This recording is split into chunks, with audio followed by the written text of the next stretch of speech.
السلام عليكم ورحمة الله تعالى وبركاته. كلن وعنا وناكسن صاحبيال waxaad ku soo dhawaataan barnaamijka umuraha Afrika oo toddobaad waliba hadlaan oo kale markii la soo gaaro aad ka maqashaan raadiyaha cadaado. toddobaadkan qodobada ku soo qaadan doono waxaa ka mid noqon doona shir caalami ah iyo waxa uu toddobaadkan ka furmay magaalada Djibouti ee caasimadda wadanka Djibouti ee Afrika. waxyaabihii looga hadlayeen idiin soo gudbin doona saaxiibayaal. waxaad kaloo ku maqli doontaan haddii Allah awood u leeyahay ogolaado madaxweynihii hore ee dalkaasi Suudaan Umar Hassan al-Bashir 30 sano oo uu soo xukumayo wadankaasi kadib maxuu mutaystay. xafaahin la xiriira ayaan idiin soo gudbin doona. waxaad kaloo maqli doontaan dawladda Kenya oo magaalada Gaarisa ee dalkaasi ka dhistay saldhig ciidan oo caalami ah. xafaahinno ayaan idinkaga soo gudbin doonaa.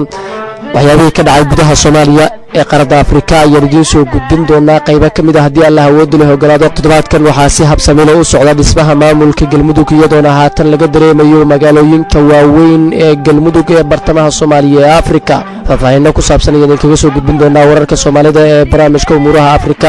waxaan kaloo ku eegi doonaa haddii Allah awood u leeyahay ogolaado barnaamijka arrimo muhiim ah oo ku saabsan qaarada Afrika. haddii Allah awood u leeyahay ogolaado gabagabada barnaamijka waxaad maqli doontaan heestan.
markale kulan wacan oo wanaagsan waa barnaamijkii umuraha Afrika ee toddobaadlaha ah oo alaaba dhageysatiin maalin walba oo khamiisa markay saacadu soo gaarto hadahan oo kale alaaba barnaamijka waxa idin la socodsiiyay anigoo ah Jilaa Jaamac Jilaa. toddobaadkan waxaa soo saaray Liibaan Cabdi Ciise, waxaa farsameynaya Xasan Axmed Maxamed, soo saarista waxaa qayb ku lahaa Sharmaake Maxamed Maxamuud. Sharmaake Suuleysa xabiyaal kulan wacan aynu ku bilownay magaalada Djibouti ee caasimadda wadanka Djibouti. waxaa toddobaadkan ka furmay kulan madasha aragti wadaaga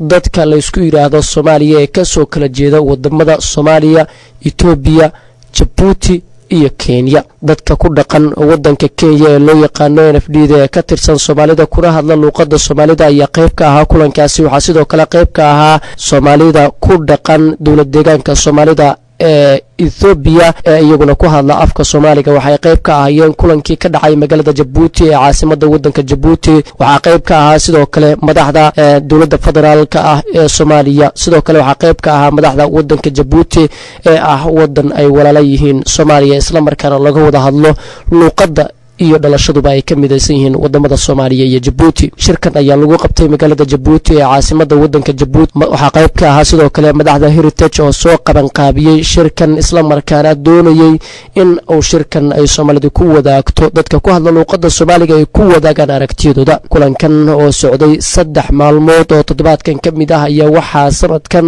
looga hadlay isla markaana halkudhigiisu ahaa kaalinta Soomaalida ee nabadda geeska Afrika. arrimaha diiradda lagu saaray waxaa ka mid ahaa nabadda geeska Afrika, arrimaha Somaliland, horumarinta kartida ummadda, ganacsiga iyo siyaasadda, iyo sidoo kale doorashooyinka Soomaaliya iyo xaaladaha amniga ee gobolka geeska Afrika. xubnihii matalayay dawladda federaalka ah ee Soomaaliya ee shirkaasi ka qayb galay ayaa waxa ay ballan qaadeen inay taabagelin doonaan qodobadii shirka laysku raacay. wasiirka waxbarashada xukuumadda federaalka ah ee soomaaliya cabdulaahi goodax barre oo toddobaadkan u waramayay laanta afka soomaaliga ee VOA isla markaana ka hadlayay arrimaha shirkaasi ayaa waxa uu ku dheeraaday arrimaha shirkaasi wuxuuna soo hadal qaaday in soomaaliya ay ka go-an tahay sidii ay u fulin lahayd qodobada ay ballan qaaday ee ku saabsan shirkaasi. sidoo kale waxa uu sheegay in shirkan uu muhiimad gaara u leeyahay soomaaliya isla markaana ay soomaaliya cashar ka baran doonto aragti wadaagga qowmiyadaha soomaalida ee kasoo kala jeeda dalalka dariska la soomaaliya. inta badan dadka soomaalida ah ee kasoo qayb galay shirkaasi ayaa waxaa horey u qaybiyey gumaystayaashii soo gumaystay wadankan ee soomaaliya, waxaana gumaystihii ingiriiska uu u qaybiyey soomaaliya qaybo badan oo ay ka mid tahay qaybaha sida Soomaali galbeed iyo NFD. waxaana dowladda wadanka Jabuuti oo horey Soomaaliya uga tirsanayd dhalash ahaan iyo luuqad ahaan intaba kadib xilligii gumaysiga ay noqotay dowlad inta badan ku caanbaxday nabadda iyo horumarka geeska Afrika, waxaana lagu tiriyaa wadamada ay ugu ammaanka badan gobolkan geeska Afrika marka loo eego wadamada dariska la ah dowladda Jabuuti.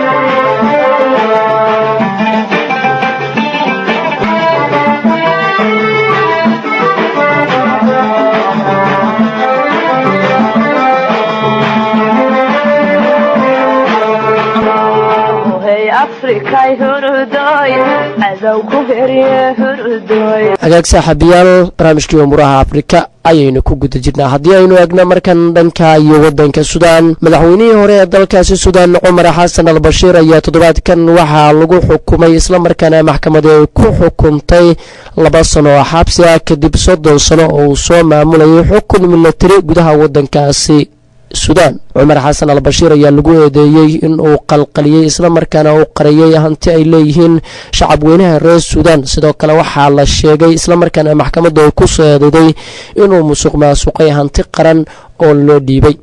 balse Cumar Xasan al-Bashiir ayaa arintaasi ka dhag adeegay. maxkamadda iyo qareenada u doodayay ayaa ku eedeeyay Cumar Xasan al-Bashiir in intii 30 sano ahayd ee uu maamulayay dalkaasi uu hareer maray dastuurka u degsan wadankaasi Suudaan isla markaana uu isdaba mariyay waxyaabaha hantida dowladda ah ee ay leedahay Suudaan. Cumar Xasan al-Bashiir ayaa lagu xasuustaa kaalintii militari ee 30 sano ka hor uu kula wareegay wadankaasi, waxaana wararka qaar ay sheegayaan in uu ahaa shaqsigii ugu horumarka jeclaa wadankaasi marka laga reebo musuqmaasuqan lagu soo eedeeyay. shacab weynaha ku dhaqan wadankaasi Suudaan ayaa bilowgii sanadkan waxa ay ku banaan baxeen isla markaana mudaharaadyo ay xilka kaga tuureen dhigeen madaxweynaha haatan la maxkamadeynayo ee Cumar Xasan al-Bashiir. ugu dambeyntiina si ku meel gaar ah iyo waxa xukunka uga wareejiyay isla sanadkan aynu ku guda jirno horaantiisii militariga wadankaasi oo horeyba wadankaasi u maamulayay ayaa xukunka ka tuuray Cumar Xasan al-Bashiir. Cumar Xasan al-Bashiir ayaa intii laga tuuray xilka kadib waxa uu ku jiray xabsi ku yaala gudaha wadankaasi oo ay gacanta ku hayaan xogaga militariga wadankaasi, balse xubno u dhuundalola ee siyaasadda wadankaasi isla markaana ka tirsan shacabkii dibadbaxyada dhigayay ayaa ka soo horjeestay in xukunka ay sii hayaan xubnaha militariga ah, waxayna sheegeen in Cumar Xasan al-Bashiir uu gadaal ka maamuli doono daaha hoostiisa dowladda wadankaasi Suudaan. balse waqtigaasi kadib dibadbaxyo dhacay oo rabshado watay oo dad ku dhinteen kadib ayaa sababay in xogaga mucaaradka dhigayay xilal laga siiyo xubnaha ugu sarsareeya ee dowladda haatan ku meel gaarka ah ee wadankaasi. waxaa arrimo badan oo dhexdhexaadina ka qayb galay wadamada qaaradda Afrika oo ugu horeeyo dalka Ethiopia, gaar ahaan ra'iisul wasaaraha dalkaasi Dr. Abiy Ahmed. sidoo kale Soomaaliya ayaa qayb ka ahayd dhexdhexaadinta ee wadankaasi Suudaan shacabka banaanbaxa dhigayay iyo xukuumadda ku meel gaarka ah ee militarigu wado. ugu dambeyntii cumar xasan albashiir ayaa toddobaadkan waxaa lasoo taagay maxkamad dhexdhexaad ah oo ku taala gudaha wadankaasi waxaana ay ku xukuntay 2 sano oo xabsi ah iyadoo loo fiirinayo heerka da'da uu joogo iyo cudurro la sheegay in ay haatan awladda la dhacayo sidoo kale cumar xasan albashiir madaxweynihii hore ee dowladda wadankaasi Suudaan ayaa ku dooday inuusan musuqmaasuqin hantida qaranka uu leeyahay balse hantida akoonadiisa laga helay ay ahayd hanti uu siiyey dhaxal sugaha dowladda boqortooyada Sacuudiga ee Maxamed bin Salmaan sidoo kale xeerlaaliyaasha iyo ilaha dacwadaha ku soo oogay cumar xasan albashiir ayaa ku doodayay in akoonadiisa laga helay lacag qayrul macquul ah taasi oo laga shakisan yahay sida ay warqado qaarna ku xaqiijiyeen in ay leedahay dowladda wadankaasi Suudaan iyo waliba shacabkeedu hagaag saaxiibayaal barnaamijkii umuraha Afrika ee toddobaadlaha ahaa ayaad la socotaan dhanka iyo Kenya haddii aynu u weecanno madaxweynaha dalka Kenya Uhuru Kenyatta ayaa 13 bishan oo ku beegan bartamihii toddobaadkan waxa uu magaalada Gaarisa ka furay saldhig cusub oo ay yeelanayaan ciidamada cirka ee dalkaasi Kenya saldhigan ayaa noqon doona midka ugu weyn ee ciidamada cirka dalka Kenya ay ku leeyihiin halkaasi lagana ilaalin doono ammaanka guud ee dalkaasi Kenya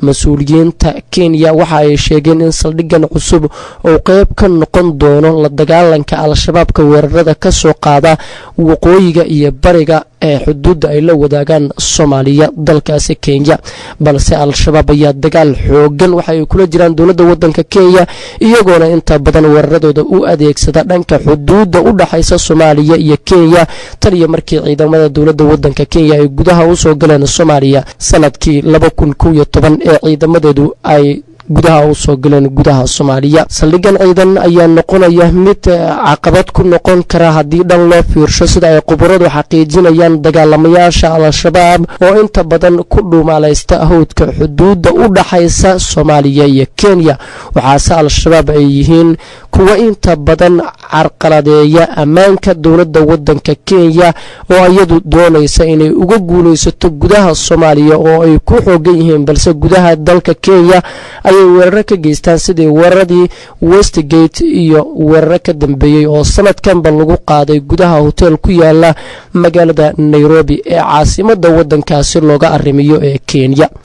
waxaa wararka intaasi ay ku darayaan khubaraduna ay xaqiijinayaan in Kenya ay doonayso in saldhigan ay ku weerarto dagaalamayaasha al-shabaab ee ku dhaqan ku nool gudaha wadanka Soomaaliya ee Afrika